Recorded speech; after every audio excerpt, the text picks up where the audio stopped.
join me in welcoming our esteemed guest today, an individual whose passion for literature has paved the way for remarkable initiatives empowering BIPOC writers and creatives. Ladies and gentlemen, the one and only Miss Natima Sheree. Come on out!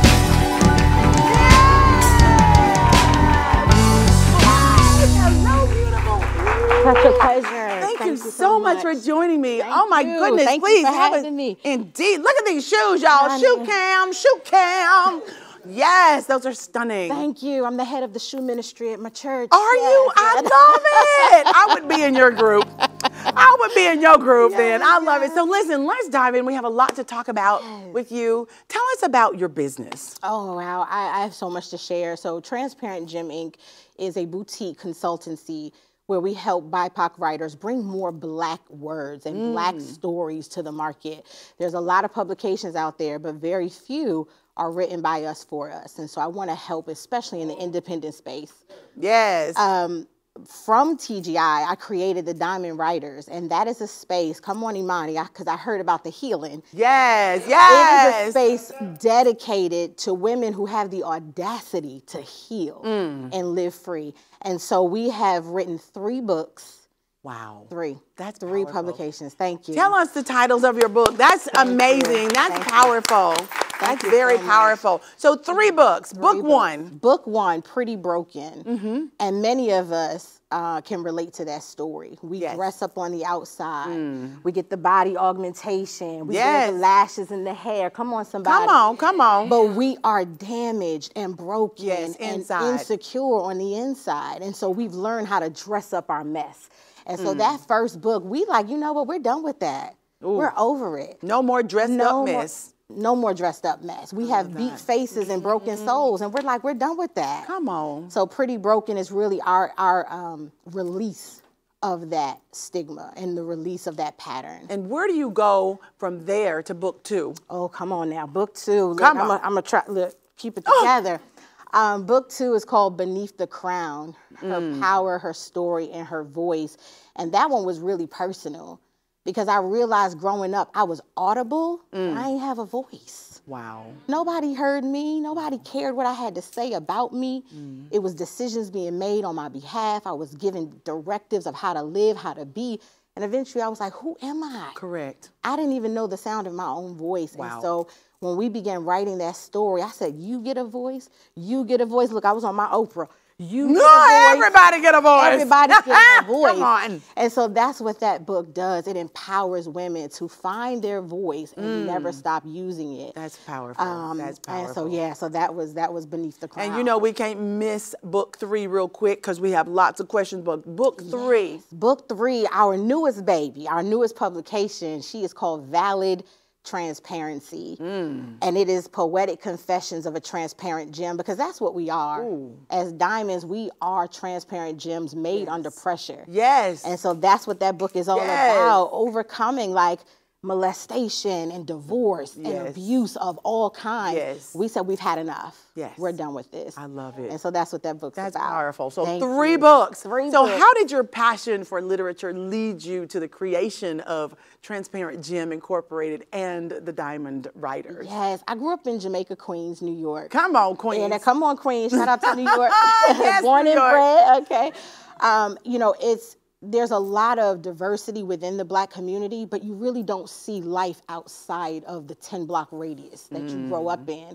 And so I was a lover of literature and books. I would consume as many books as I could to see what the rest of the world looked like. What did Africa really look like? Correct. Not what we're told in textbooks, but those written by those from the land. What does that look like? And so I began to consume books, and I said, you know what, one day I'm going to do this for somebody else. Wow. I'm going to write stories to give perspective and help people to see the world differently. And that's what you're doing. And that's what I'm doing. That's everything. Yeah, thank you. So how are these platforms empowering BIPOC writers and creatives? Tell us, how do you focus on doing that? Yeah, so first of all, I pray about everything. Yes, you know, amen. Getting God involved.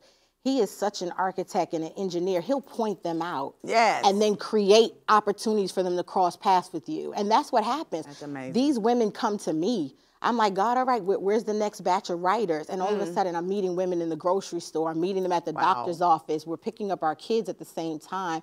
And they have a story. They have a story. And many of us will never get the platforms that celebrities get, but it doesn't mean our stories are insignificant. That's so true. And so I bring a platform for them to not only celebrate their story, but to share it and celebrate others. And thank you for sharing your platform here with us today. Thank you. So in your role as a diversity, equity, and inclusion talent partner, how has promoting inclusivity shaped your perspectives on the importance of diversity in the literary world?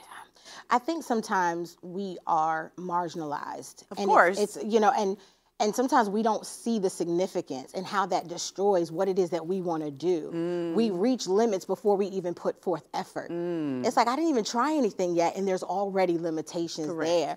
And so my role in corporate America is to bring opportunities to BIPOC professionals and say, no, not only are you good enough, you belong here to prove that you're good enough. And so I'm opening those doors for them and saying, now pay it forward. Yes. Give someone else that same opportunity that I've given you. And in the literary space, it's the same thing.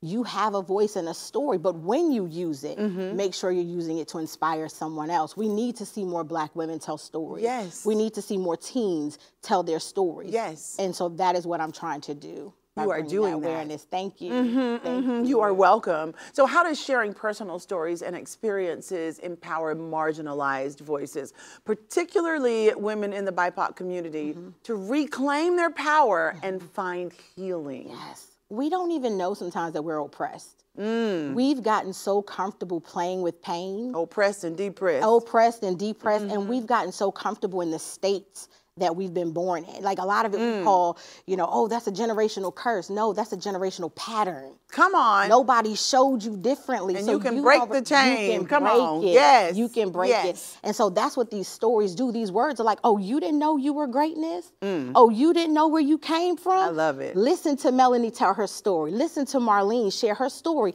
They are telling you how dope you are, how amazing you are. And so women are reading our stories and they're like, wait a minute. I'm awesome. I'm great. Right. I'm better than this. I'm more than that. And so that's what we're doing. You don't have to stay in the position that you are in. You're helping women rediscover themselves. It's a rebirth, empowerment. We are so grateful to you for joining us today and sharing and doing the work that you do. Carry on, my sister. Keep doing what you do. We're going to say goodbye for now, y'all, but don't y'all... Yes! Hello, everyone. If you are at work, at home, y'all drop everything and tune in because it's time for the Sisaundra Show! Yeah! Listen, I'm just kidding. Don't y'all get fired. Don't drop everything at work. Listen, speaking of fired, y'all